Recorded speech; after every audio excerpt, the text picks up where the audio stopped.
INFJs rarely tell you when their heart is breaking. They won't yell, beg, or demand answers. Instead, they'll quietly carry the pain, replaying every detail in their mind until the bond you once had begins to slip away. The truth is, it's often not the big betrayals that hurt them most. It's the subtle actions, the words you didn't think twice about, or the neglect you never noticed. In this video, we're uncovering 7 subtle things you might be doing that secretly break an INFJ's heart. By the end, you'll not only understand the silent damage these actions cause, but also why an INFJ may eventually walk away without looking back.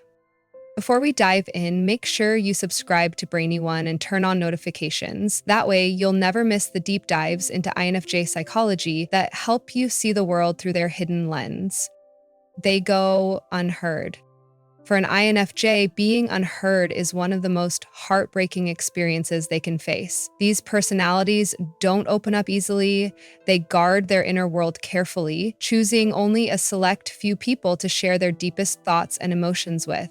So when they finally gather the courage to speak, it means they trust you enough to let you into their private space. That's why if their words are brushed aside, interrupted, or dismissed, it doesn't just sting in the moment, it cuts deeply into their sense of worth and belonging. INFJs aren't loud by nature. They're the quiet observers in the room, carefully analyzing conversations before adding their perspective. Their voice isn't the one that demands attention, but when they speak, it usually carries weight. They're often offering insights others might miss, or truths people aren't ready to hear. Yet, because they don't fight for the spotlight, their contributions can get overlooked. And while others might shrug this off, INFJs internalize it. They wonder, why did I bother sharing in the first place? That inner question can slowly grow into emotional distance. Over time, repeated moments of being unheard create a silent wound. INFJs might stop sharing altogether, withdrawing their thoughts into journals, art, or their imagination. To the outside world, it may look like nothing has changed.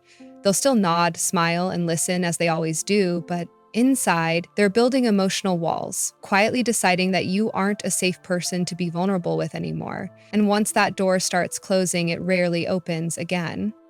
What many people don't realize is that for INFJs, listening is love. When you truly hear them, when you pause, give space, and validate their perspective, they feel seen in a way few ever make them feel. But when they're silenced, ignored, or cut off, it feels like rejection of their entire being.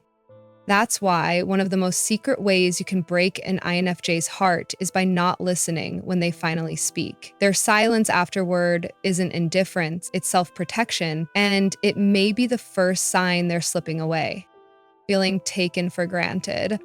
For an INFJ, love and care aren't casual. When they give with their whole heart, their time, their energy, and their presence. They notice the little things most people miss, and they go out of their way to make life easier for the people they care about. But when all of that effort goes unnoticed, or worse, becomes expected, it quietly breaks their heart. INFJs rarely demand recognition. They're not the type to shout, "Look at what I've done for you." Instead, they hope the depth of their loyalty speaks for itself. But when someone constantly takes without giving back, when appreciation fades into entitlement, INFJs feel invisible in the very relationships they nurture most. It's not the lack of grand gestures that hurts them. It's the absence of simple acknowledgement. A genuine thank you or a moment of appreciation could mean everything. Without it, they begin to feel used. What makes this especially painful is that INFJs often anticipate needs before they're spoken. They'll sense when you're tired, overwhelmed, or hurting and step in quietly to support you. But because their care can be so seamless, people sometimes stop noticing it at all. Over time, that creates a deep emotional imbalance. INFJs start wondering, if I stopped giving, would anyone even notice? That thought alone leaves a wound that takes a long time to heal. And while they may not confront you directly, INFJs keep track of patterns. If they see that their presence is consistently taken for granted, their natural instinct is to pull back. At first, it's subtle. Fewer check-ins, less energy given, shorter conversations. But eventually, they may withdraw completely, not out of spite, but because continuing to pour themselves into an unbalanced relationship feels like emotional self-destruction. The tragedy is that INFJs don't need much to feel valued. They don't crave grand displays, but they do need reciprocity, the sense that what they give matters. When they don't feel that, it doesn't just disappoint them, it confirms one of their deepest fears, that their love is more of a burden than a blessing. So when an INFJ feels taken for granted, it doesn't just bruise their heart, it convinces them to protect it. And once they reach that point, they rarely give the same way again. Shallow connections. One of the deepest longings of an INFJ is genuine connection. They're not interested in surface-level interactions, small talk, or relationships that never move past the basics. When they give their attention, it's because they want to know the real you, your struggles, your dreams, your fears, your story. But when someone keeps them locked at the surface, offering only shallow connections, it quietly wounds them more than people realize. To an INFJ, superficial bonds feel hollow. They can smile, nod, and play along with light conversation, but internally, they're starving for depth. They want conversations that dig below the surface, moments that feel authentic, and relationships where vulnerability flows both ways.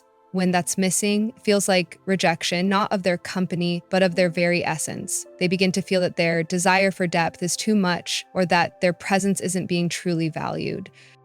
This pain shows up in subtle ways. At first, the INFJ may try harder to deepen the connection. They'll ask thoughtful questions, share something personal, or create an opportunity for authenticity. But if the other person brushes it off, avoids vulnerability, or keeps things transactional, the INFJ starts to retreat. They realize they're giving emotional energy into a void that won't give back. And slowly, they stop trying.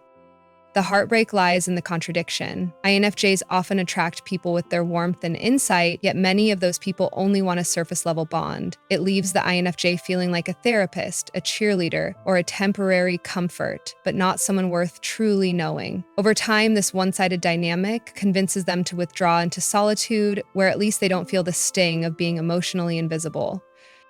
And here's the harsh reality. When an INFJ feels consistently trapped in shallow connections, it doesn't just make them sad, it makes them question whether real connection even exists. That doubt pushes them further into silence, and once they retreat, they rarely give the same openness again. So if an INFJ pulls away because everything feels surface level, it's not coldness, it's heartbreak. They wanted to see your soul, and when that never happened, their own heart quietly broke in the process. Betrayal of trust. For an INFJ, trust isn't given lightly. It's built carefully, piece by piece, through moments of honesty, vulnerability, and loyalty. When they finally let someone into their inner world, it means they've lowered walls that protect them from disappointment and hurt. That's why betrayal of trust, even in small ways, cuts them deeper than most people can imagine.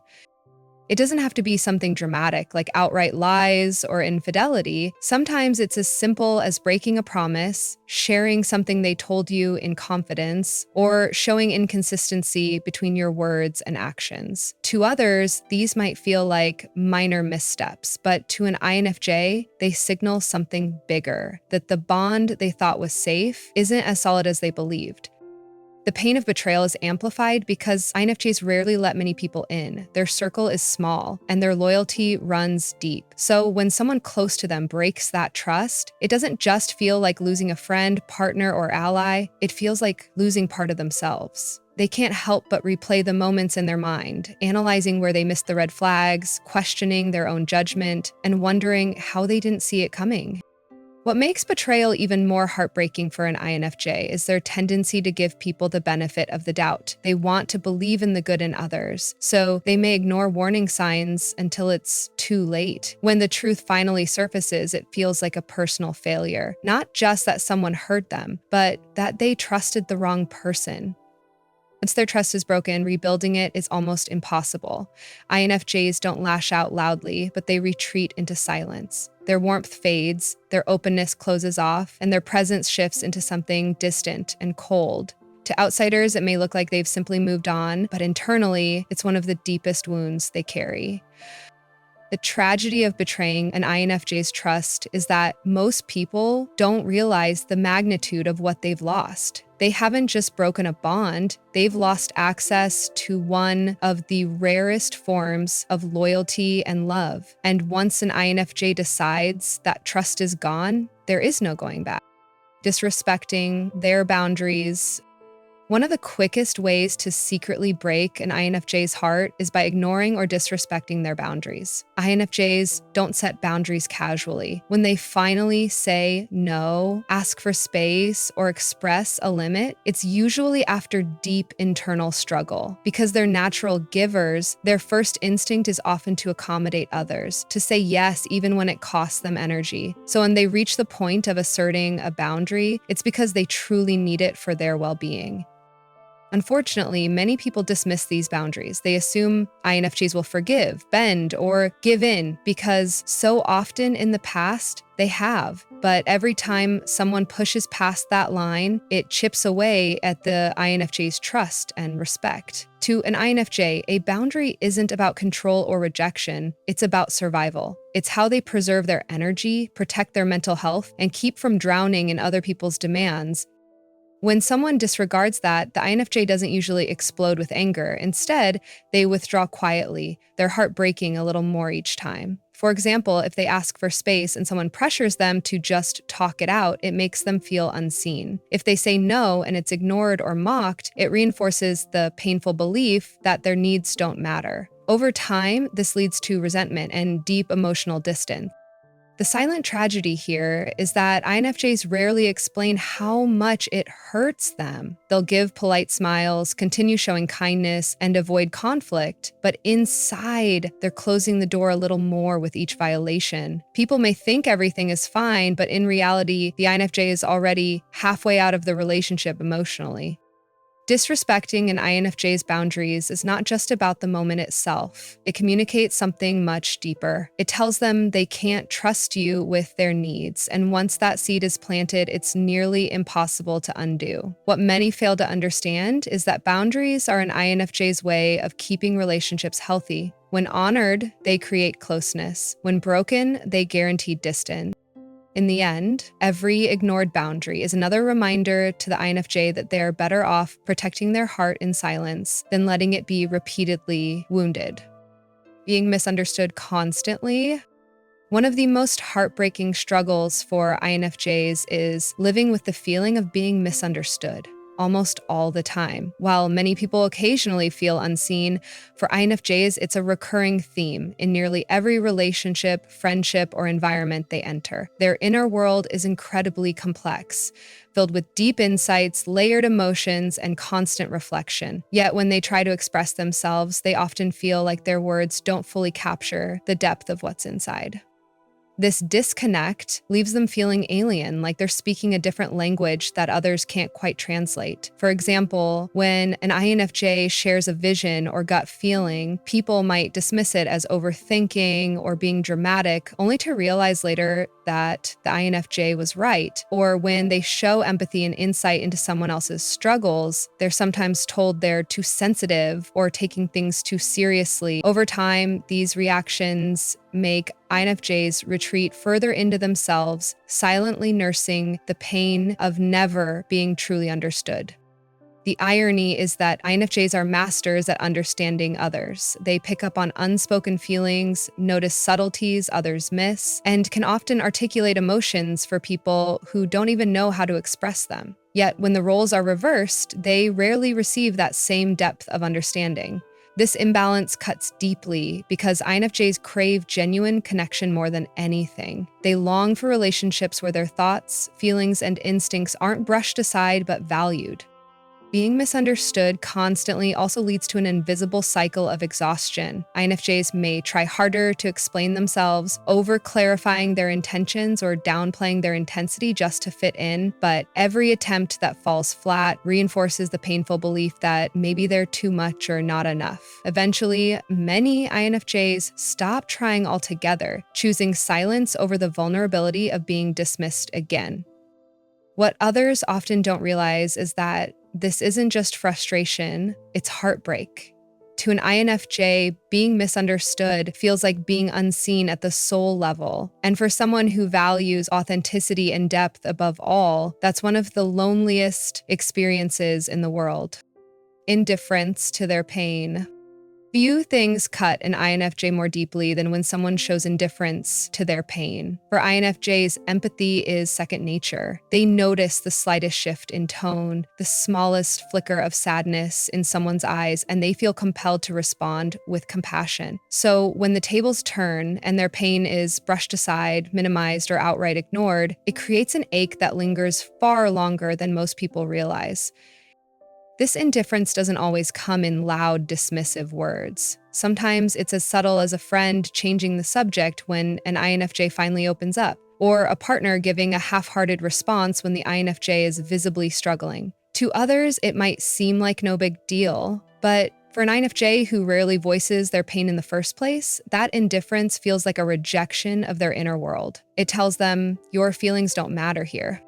A heartbreak is amplified because INFJs often suffer silently. They already filter their emotions to avoid burdening others. When they do take the risk of expressing vulnerability, it's a rare act of trust. And when that trust is met with indifference, it doesn't just sting, it convinces them to retreat even further into silence. Many INFJs will then carry their struggles alone, replaying the indifference in their minds as proof that opening up isn't safe. On the outside, they might look composed, maybe even unaffected, but inside, they're grieving not only their pain, but also the lack of recognition from someone they thought cared. Over time, repeated experiences of indifference can harden them. They begin to expect that no one will truly understand, which makes them even more selective about who they allow into their inner circle. What people often fail to grasp is that INFJs don't need grand gestures to feel supported. A simple acknowledgement, a listening ear, a moment of presence, or even just a sincere "I hear you" can mean everything. The tragedy is that when people choose indifference instead, they break something fragile, the INFJ's willingness to trust, and once that trust is gone, it's nearly impossible to repair. INFJs may look calm, patient, and endlessly understanding, but inside, they feel every wound more deeply than most people realize. When their voice is dismissed, when their boundaries are ignored, or when their pain is met with indifference, it doesn't just sting, it quietly breaks something inside of them. The truth is, most INFJs won't tell you directly that you've hurt them. They'll withdraw, go silent, and carry the weight in private. But that silence doesn't mean the hurt isn't real. And here's the harsh reality. Once an INFJ decides their heart can't trust you anymore, the distance they create is permanent. That's why these small actions, the ones you may not even notice, matter so much. So let me ask you, have you ever realized too late that you broke an INFJ's heart without even knowing it? Drop your thoughts in the comments and let's see how many people can relate. If this spoke to you, hit the like button, subscribe for more deep dives into INFJ psychology, and share this video with someone who needs to understand the hidden side of INFJs, because sometimes the quietest people carry the loudest truths.